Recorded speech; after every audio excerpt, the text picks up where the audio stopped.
Dear student, आज का हमारा टॉपिक रहेगा एनिमल टिश्यू। क्या रहेगा? Animal tissue. जैसे हमने प्लांट टिश्यू पढ़ा वैसे एनिमल के अंदर भी क्या होंगे? टिश्यू। क्योंकि हर एक ऑर्गेनिज्म में क्या बनेगा? सेल। सेल से क्या बनता है? टिश्यू। टिश्यू से ही क्या बनेगा? ऑर्गन। और ऑर्गन से क्या बनेगा बेटा? ऑर्गन सिस्टम बनेगा। सबको पता है आपको? ऑर्गन सिस्टम से भी क्या बनता है? कंप्लीट ऑर्गेनिज्म बनेगा। क्या बनेगा? कंप्लीट ऑर्गेनिज्म बनेगा। ठीक है, तो हम अगर बात करते हैं एनिमल टिश्यू के बारे में, हम अगर यहाँ पे बात करेंगे एनिमल टिश्यू के बारे में, तो एनिमल के अंदर भी 4 टिश्यू होंगे। एनिमल के अंदर 4 टाइप के टिश्यू होते हैं। सबसे पहले अगर हम बात करेंगे, आपको एनिमल टिश्यूज के पढ़ने से पहले एम्ब्रियो के बारे में पढ़ना पड़ेगा। इसके बारे में पढ़ना पड़ेगा एम्ब्रियो, क्योंकि हमारे यहाँ पे इंपॉर्टेंट क्वेश्चन आ जाता है। आपने अपने प्रीवियस क्लास में रिप्रोडक्शन पढ़ा होगा। आपने रिप्रोडक्शन के अंदर क्या पढ़ा बेटा? मेल गैमेट होंगे, ठीक है, और कौन से गैमेट होंगे? फीमेल गैमेट होंगे। फीमेल गैमेट, ये दोनों क्या हो जाएंगे? फ्यूज हो जाएंगे। क्या हो जाएंगे? ये फ्यूज। और फ्यूजन का क्या बनाएगा बेटा? इनके बाद ये जाइगोट बनता है। जाइगोट के बाद क्या बनता है? एम्ब्रियो बनेगा। सबको पता है। एम्ब्रियो के बाद क्या बनता है? फीटस बनता है। और फीटस के बाद क्या बनेगा? अगर हम बात करेंगे तो इन्फेंट बनेगा।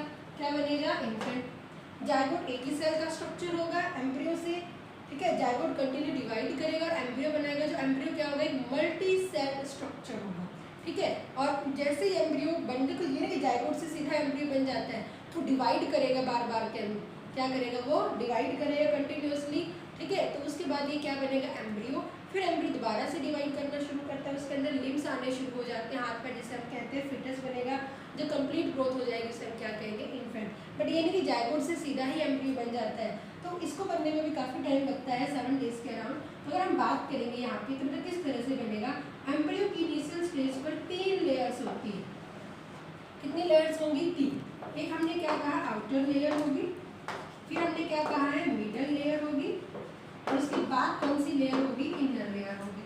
कौन सी लेयर होगी? इनर। आउटर के लिए हम क्या वर्ड लगाएंगे? एक्टो। कवरिंग है तो डर्म कह देंगे, एक्टोडर्म। मिडल के लिए हम क्या कह देंगे? मीजोडर्म। क्या कह देते हैं हम? मीजोडर्म कह देते हैं। और अंदर के लिए हम, अंदर के लिए कौन सा वर्ड लगाएंगे? एंडोडर्म वर्ड लगाएंगे। क्या वर्ड लगाएंगे? एंडोडर्म वर्ड लगाते हैं। तो हमने क्या करते हैं? 3 लेयर होगी। पहले हमने क्या किया? एक्टोडर्म, मीजोडर्म और एंडोडर्म, ये 3 तरह की हमारे पास में लेयर होगी एम्ब्रियो में, ठीक है। आपको पता लगे तो हमने क्या करता? हमें एनिमल टिश्यू पढ़ने के लिए पहले किसके बारे में पता होना चाहिए? एम्ब्रियो के बारे में। एम्ब्रियो में कितनी लेयर्स होगी? 3। आउटर वाली कौन सी होगी? एक्टोडर्म। फिर कौन सी होगी? Mesoderm, endoderm. देखो इन्हीं के बाद हमारे डिफरेंट टिश्यू बनेंगे। डिफरेंट टिश्यू क्या बनाएगा? ऑर्गन्स बनाएगा। डिफरेंट ऑर्गन से फिर क्या बनेंगे? Organ system. तो यही लेयर बनाती है अलग अलग तरह के टिश्यू, और वही अलग अलग टिश्यू क्या बनाएंगे? अलग अलग तरह के क्या बनाएंगे? हमारे पास में ऑर्गन्स बनाएंगे, ठीक है। तो अगर हम यहाँ पे अब बात पढ़ेंगे, अगर हम यहाँ पे डिस्कस करेंगे बेटा, एनिमल 4 टाइप के टिश्यू होते हैं। एनिमल कितने टिश्यू हो जाएंगे? 4 टाइप्स ऑफ द टिश्यू, ठीक है। एनिमल कितने टिश्यू हो जाएंगे बेटा? मेनली 4 टाइप्स टिश्यू हो जाएंगे।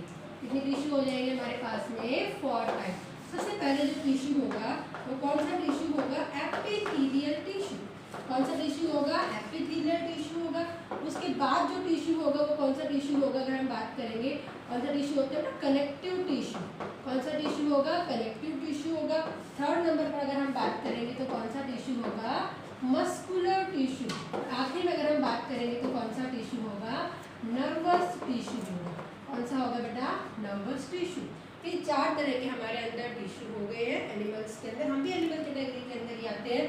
सबसे पहले अगर हम बात करेंगे एपिथेलियल अराइज, क्योंकि इनका ओरिजिन पूछते हैं आपसे। यहाँ पे इंपॉर्टेंट क्वेश्चन ये आया, एपिथेलियम इज अराइज फ्रॉम, कहाँ से होगा? करेक्टिव किससे अराइज होगा? तो एपिथेलियम एम्ब्रियो की 3 लेयर से अराइज होता है। 3 लेयर मतलब एक्टोडर्म से भी होगा बेटा, एंडोडर्म से भी होगा और मीजोडर्म से भी होगा। किससे होगा बेटा? ये एक्टोडर्म से भी होगा, एंडोडर्म से भी होगा और मीजोडर्म से भी होगा। कनेक्टिव टिश्यू किससे होगा? मीजोडर्म ओरिजिन होगा। कौन सी लेयर से होगा? मीजोडर्म से। मस्कुलर किससे होगा? ये भी मीजोडर्म से ही ओरिजिन होता है। और ये किससे होगा? एक्टोडर्म से। किससे होगा? एक्टोडर्म से अराइज होगा। आपको ये चीज याद रखनी है, हमने क्योंकि क्वेश्चन आता है epithelial tissue arise from ectoderm, endoderm, mesoderm, तो आपका आंसर क्या हो जाएगा? All of these. और अगर आपके पास दो, ये दोनों मस्कुलर और कनेक्टिव किससे होगा, मेसोडर्म से अराइज होगा, ठीक है, और ये किससे होगा, एक्टोडर्म से होगा। तो कौन सा टिश्यू है हम लोग, तीनों लेयर से डिवाइड होगा, तो कौन सा टिश्यू होगा बेटा, बनेगा एपिथेलियल, ये मेसोडर्म से, ये भी मेसोडर्म से, और ये किससे बनेगा, एक्टोडर्म। तो हमारा सबसे पहले बेसिक आएगा। तो हम वन बाय वन एपिथेलियल के बारे में, मतलब वन बाय वन एक एक टिश्यू के बारे में पढ़ेंगे। तो सबसे पहले जो हमारा टिश्यू होगा वो कौन सा टिश्यू होगा बेटा, एपिथेलियल टिश्यू। कौन सा टिश्यू होगा, एपिथेलियल टिश्यू। हम हमारी इस वीडियो के अंदर सबसे पहले एपिथेलियल टिश्यू के बारे में जनरल्स पढ़ेंगे। क्या पढ़ेंगे, जनरल्स, एपिथेलियल टिश्यू।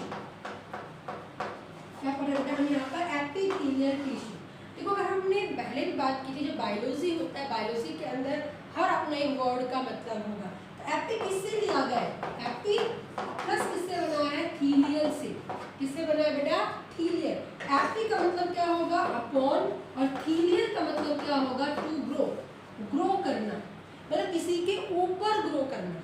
क्या होगा, किसी के ऊपर ग्रो करना, वो टिश्यू क्या कहलाया जाएगा, एपिथेलियल टिश्यू कहलाया जाएगा। क्या कहलाया जाएगा, एपिथेलियल टिश्यू। तो ये याद रखना, एपिथेलियल टिश्यू को क्या करेंगे, द टिश्यू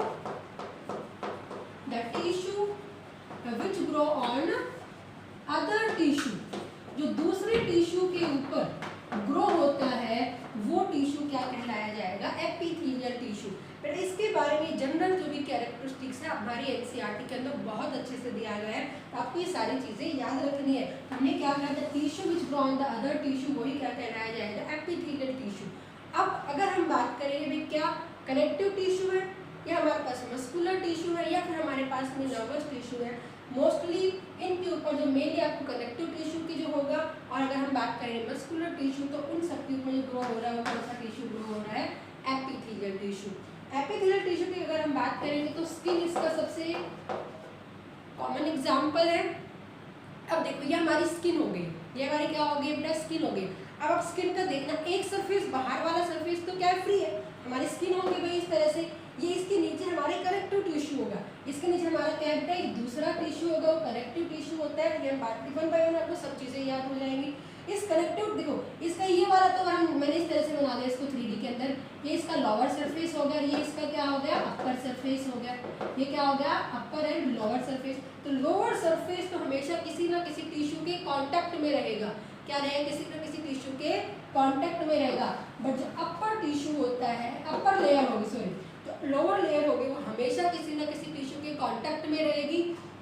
और जो अपर लेयर होगी वो क्या होगी बेटा, हमेशा उसका जो सरफेस है वो क्या होगा, फ्री होगा।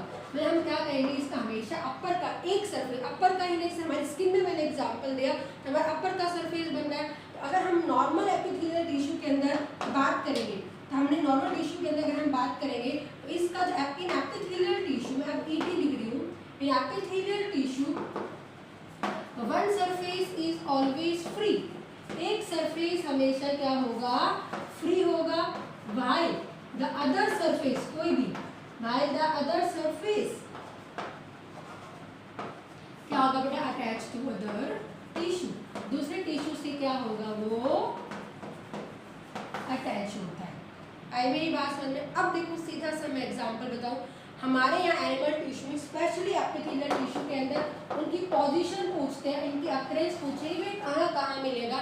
तो आपको 100% एनिमल टिश्यू में पहला क्वेश्चन आपको यही मिलेगा कि एपिथेलियल टिश्यू कहाँ प्रेजेंट है। नाउ वी विल डिस्कस कि देखो इसको रटना नहीं है, हमें कभी भी कोई चीज़ को क्रैम नहीं करना है।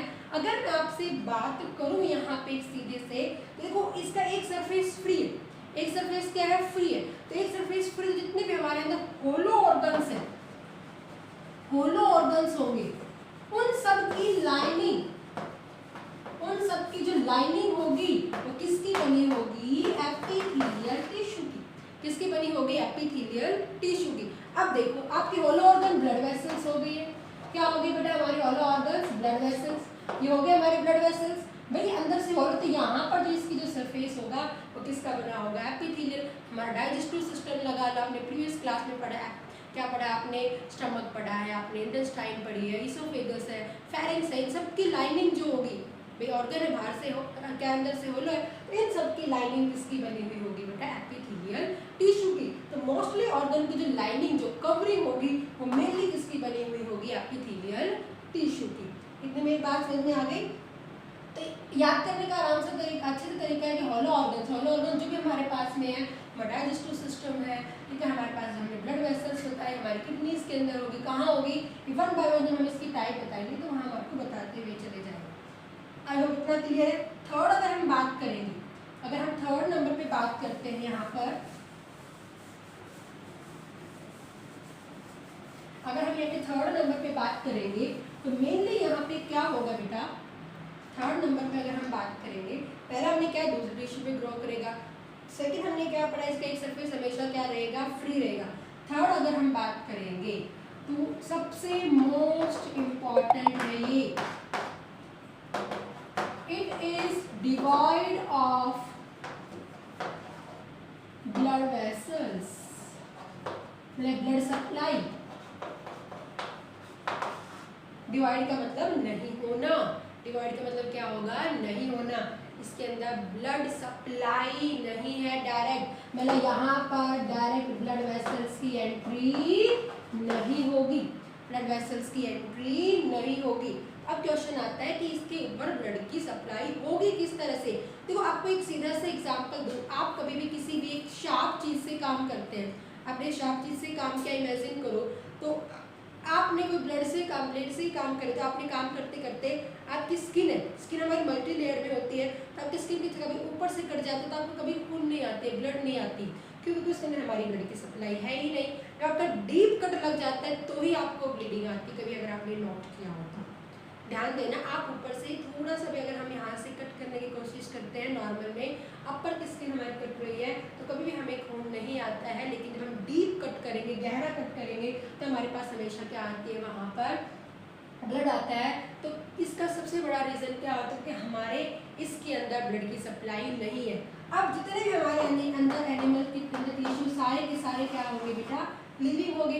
लिविंग है तो ब्लड की सप्लाई होना बहुत जरूरी है। तो चौथा इंपॉर्टेंट यही आ जाता है कि epithelial tissue is rest upon, rest मतलब रहेगा, रेस्ट मतलब आराम नहीं, रेस्ट अपॉन किसके ऊपर रहता है, ध्यान देना, नॉन सेल्यूलर, नॉन सेल की बनी नहीं हुई है, ये सेल की बनी हुई नहीं है, नॉन सेल्यूलर लेयर होगी, नॉन सेल्यूलर लेयर होगी। तो किसकी बनी हुई होगी, which is made up of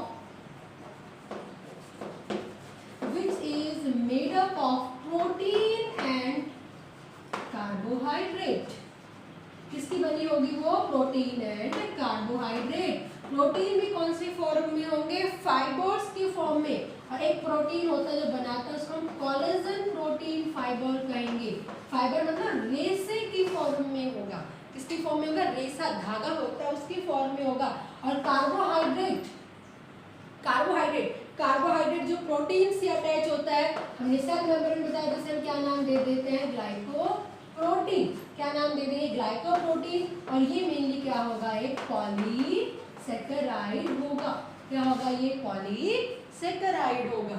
आई मेरी बात सुनने, तुम्हारा क्वेश्चन देखो थोड़ा सा ध्यान देना, epithelial tissue is rest upon, एक लिखा है सेल्यूलर, सेल्यूलर का नहीं है, एक क्या लिखा है नॉन सेल्यूलर, तो क्या आंसर हो जाएगा आपका, नॉन सेल्यूलर। दूसरा आ जाएगा किसका बना होगा, आपको नॉर्मल क्या लिखा मिलेगा, प्रोटीन एंड कार्बोहाइड्रेट। लेकिन हमें थोड़ा डिटेल में पढ़ना है, तो प्रोटीन क्या होंगे, फाइबर की फॉर्म में जो कोलेजन प्रोटीन कहलाए जाते हैं, और कार्बोहाइड्रेट को हम पॉलीसेकेराइड, जिसमें बहुत ज़्यादा ग्लूकोज की मोनोसेकेराइड्स होते हैं, उसे हम क्या कहेंगे, पॉलीसेकेराइड्स।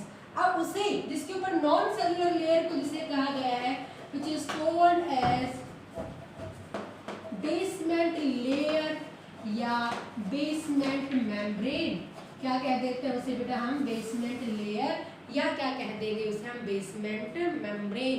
ये बिल्कुल वैसा ही होता है जैसे हमारे घरों में फर्श डालते हैं, फ्लोरिंग करते हैं, तो उसके अंदर क्या होता है, सबसे पहले हम क्या लगाते हैं, एक सीमेंट की लेयर लगाते हैं, और उसके ऊपर हम हमारी क्या बिछाते हैं, टाइल्स, हम फर्श बिछाते हैं। तो सेम जो हमारी सीमेंटेड लेयर है वही क्या कहलाई जाएगी, बेसमेंट लेयर, और जो हमारी टाइल्स हो जाएगी वो क्या कहलाई जाएगी, हमारी सेल्स कहलाई जाएगी। क्या कहलाई जाएगी, हमारी सेल्स। तो ये बहुत ज़्यादा इंपॉर्टेंट है बेटा, इसको याद रखना। क्वेश्चन आपका आएगा या तो बेसमेंट लेयर इज, तो आपको याद रखना कोई सेल नहीं है, कोई सेल नहीं इस तरह से, ये हमारी बेसमेंट लेयर हो गई, ये फाइबर्स हो गए इसके अंदर, ये फाइबर्स हो गए जो प्रोटीन के बने हुए होते हैं और कार्बोहाइड्रेट है। इसके ऊपर इस तरह से हमारे पास क्या हो जाएगी बेटा, ये सेल हो जाएंगी। क्या हो जाएंगी, ये सेल लिविंग है तो क्या होगा यहाँ पर न्यूक्लियस होगा। क्या होगा, न्यूक्लियस। ये नीचे वाली लेयर क्या कहलाई जा रही है, बेसमेंट लेयर। ऊपर हमारे पास क्या होगी, ये एपिथेलियल टिश्यू की सेल्स हो गई। आई मेरी बात समझ में, तो इसको याद रखना। हमने यहाँ तक 4 पॉइंट्स पढ़ लिए। पहला पॉइंट हमने क्या पढ़ा है, दूसरे टिश्यू के ऊपर ग्रो होगा। सेकंड पॉइंट हमने क्या पढ़ा है, इसके बारे में हमने बात की थी। तो ये क्या होगा बेटा, हमेशा इसका एक सरफेस फ्री होगा और एक सरफेस किसी भी टिश्यू के साथ में अटैच होगा। थर्ड अगर हम बात करेंगे तो क्या होगा, इसके अंदर ब्लड की सप्लाई नहीं होती है, और ब्लड की सप्लाई नहीं होती तो ये फिर भी लिविंग है, क्योंकि इसके नीचे जिसके ऊपर प्रेजेंट है बेसमेंट लेयर, तो यहाँ तक क्या होगी बेटा, ब्लड वेसल्स आती है। यहाँ पे ब्लड की सप्लाई होगी और उस ब्लड से ये सेल क्या लेगी, अपना न्यूट्रिएंट लेगी, और उसके बाद जो एक्सक्रीट करेगी वहाँ पे इसके अंदर जाएगा, वहाँ से ब्लड सेल्स के अंदर, ब्लड वेसल्स के अंदर क्या करेगा, वो एंटर कर जाएगा। तो यहाँ पर इसको जो न्यूट्रिएंट की सप्लाई होगी वो किसके माध्यम से होगी, किस इंटरमीडिएट से होगी बेटा, बेसमेंट लेयर से होगी। आई मेरी बात समझ में यहाँ तक, गुड। नेक्स्ट अगर हम बात करेंगे,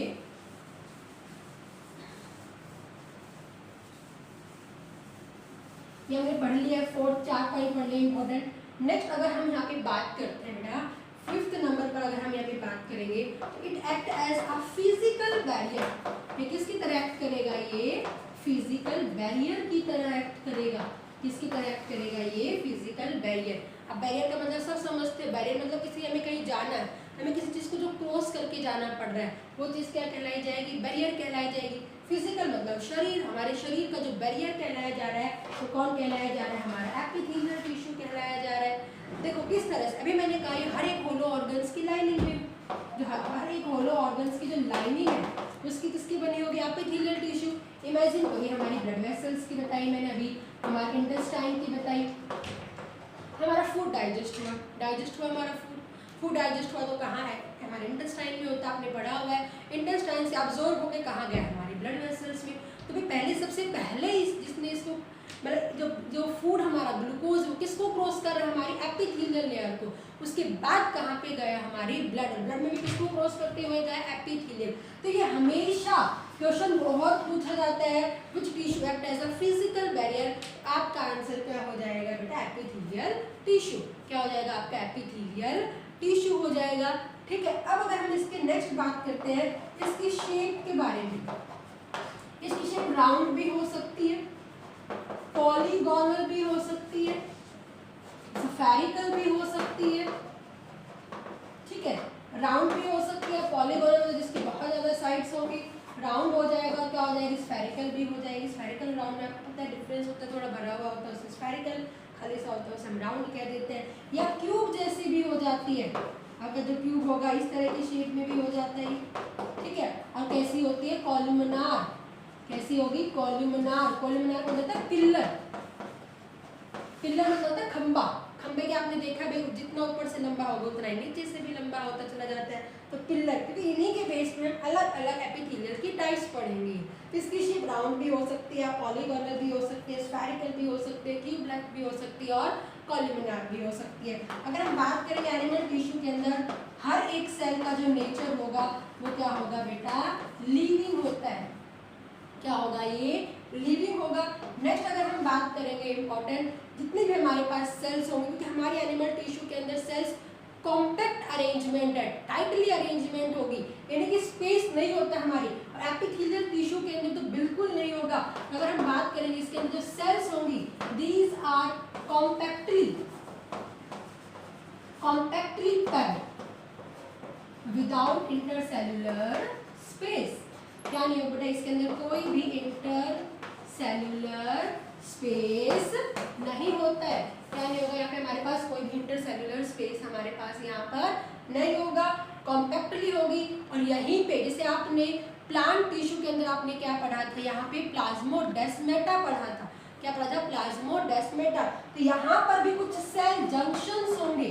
क्या होता है, कुछ सेल जंक्शंस होंगे। तो सेल जंक्शन हमेशा हमारे पास किसके अंदर प्रेजेंट होंगे, एपिथेलियल से ये हमारे पास होगा, ये हमारे पास होगी, एक सेल इस तरह से होगी, बिल्कुल कॉम्पैक्टली अरेंजमेंट होगी आपस में, यहाँ पर ये जंक्शन, तो जंक्शन पूछेंगे, cell junction always present in the epithelial tissue, ठीक है। टाइट जंक्शंस होते हैं, थोड़ा सा नाम बस याद रख लेना, आपसे नहीं पूछेंगे कभी भी, कुछ एक टाइट जंक्शंस बोलते हैं हम, गैप जंक्शंस बोलते हैं, डेस्मोसोम्स बोलेंगे हम, क्या बोलेंगे हम, डेस्मोसोम्स। देखो एक ये थोड़ा सा याद रख लेना, प्लाज्मोडेस्माटा और डेस्मोसोम्स में तुमसे कंफ्यूज करवा देंगे। प्लाज्मोडेस्माटा किसके अंदर बताया था हमने, प्लांट के अंदर, किसके अंदर बताया था हमने बेटा, प्लांट के अंदर बताया था, और डेस्मोसोम्स किसके अंदर हो जाएगा, एनिमल सेल्स के अंदर हो जाएगा, किसके अंदर हो जाएगा, एनिमल सेल्स के अंदर हो जाएगा। आई मेरी बात समझ में? तो ये हमने क्या बताया, इसके इंपॉर्टेंट कैरेक्टर्स बताए, तो फिर हम दोबारा से रिवाइज करेंगे, ठीक है बेटा, क्योंकि बिना रिवीजन हम हमारी लाइफ में कभी भी कुछ नहीं कर पाएंगे। हमारा बस यही कमी रह जाती है, हम पढ़ तो लेते हैं, हमने लर्न तो कर लिया, लेकिन हम ये कभी भी नहीं सोचते कि हमें वो चीज़ याद रही या याद नहीं रही। तो यही हमारी सबसे इम्पोर्टेंट टॉपिक होता है बेटा। हम हमेशा पढ़ते हैं, बहुत बच्चे क्या करते हैं, पढ़ रहे हैं, लेकिन वो अपने आप को इवेलुएट नहीं कर रहे कि भाई हमें याद हुआ है या नहीं याद हुआ, ठीक है बेटा। तो मैंने आपको बेसिक्स करवाया एपिथेलियल टिश्यू की, तो हम फटाफट रिवाइज करेंगे। सबसे पहले हमने क्या पढ़ा है भाई, एनिमल टिश्यू, क्या पढ़ा बेटा हम, एनिमल टिश्यू। अगर आपको याद है तो मैंने पहले लेक्चर में जब टिश्यू बताया था, एनिमल टिश्यू में फादर ऑफ हिस्टोलॉजी कौन कहलाए जाते हैं, बाइसेप्ट कहलाए जाते हैं। कौन कहलाए जाएंगे, बाइसेप्ट। फिर हमने कितने टिश्यू पढ़े एनिमल के, 4 टिश्यू। पहला टिश्यू हमने क्या पढ़ा, एपिथेलियल टिश्यू, ठीक है। सेकंड हमने क्या पढ़ा था, कनेक्टिव टिश्यू, ठीक है। यही से क्वेश्चन आया, which one is not the animal tissue, आपको 4 याद रखना, एपिथेलियल टिश्यू, कनेक्टिव टिश्यू, फिर क्या हो जाएगा हमारे पास मस्कुलर टिश्यू, और फिर हमारे पास क्या हो जाएगा, नर्वस टिश्यू। फिर हमने एम्ब्रियो की 3 लेयर्स पढ़ी थी, एक्टोडर्म, एंडोडर्म और मेसोडर्म। ये तीनों लेयर से अराइज होगा, एक्टो से भी होगा, एंडो से भी होगा, और किससे भी होगा बेटा, मेसोडर्म से भी होगा। ये और ये दोनों किससे होंगे, मेसोडर्म से होंगे, और ये किससे होता है, एक्टोडर्म से होता है, ठीक है बेटा।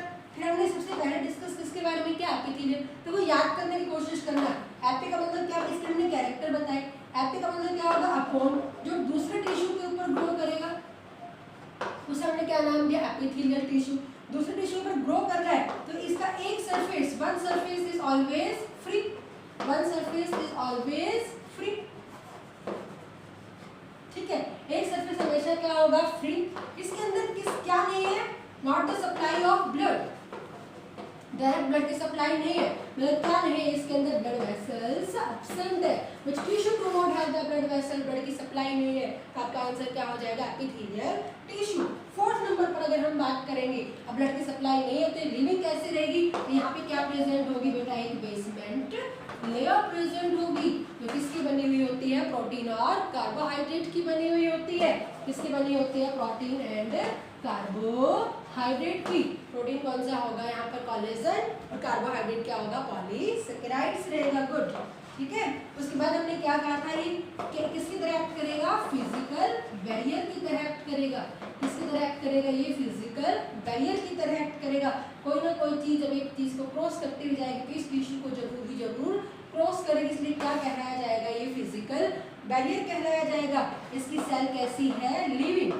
अरेंजमेंट शेप कैसी भी हो सकती है, राउंड हो सकती है, पॉलीगोनल हो सकती है, क्यूब लाइक कैसी भी शेप हो सकती है। फिर अगर हम बात करें अरेंजमेंट कैसा है बेटा, कॉम्पैक्टली अरेंज है, ये कैसा है, ये compactly arrange, without any intercellular space, without intercellular space, की कोई भी स्पेस नहीं है। और इसी टिश्यू के अंदर क्या प्रेजेंट होंगे, जंक्शंस, जिन सेल्स को कनेक्ट करेंगे। तो कौन कौन से जंक्शन बताए मैंने आपको, गैप जंक्शन, टाइट जंक्शन, और क्या बताया मैंने आपको, डेस्मोसोम्स। क्लियर। तो हमने किसके बारे में पढ़ा, एपिथेलियल टिश्यू के बारे में। आई होप आपको याद रह जाएगा। ओके बेटा।